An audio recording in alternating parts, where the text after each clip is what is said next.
Bakit ba ako'y nasasaktan pag nakita kang may kausap na iba?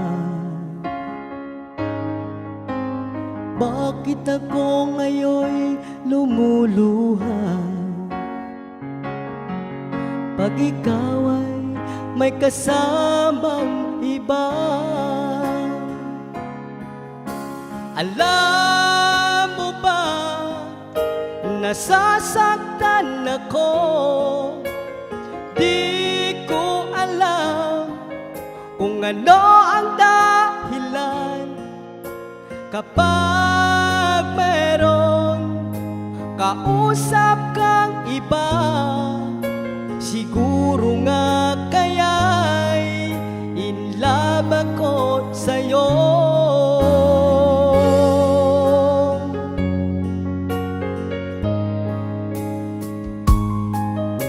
Ang puso ko'y laan para sa'yo,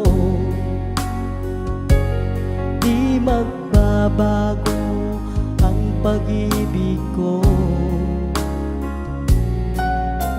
Sana ay iyong mapansin ang sigaw ng aking puso.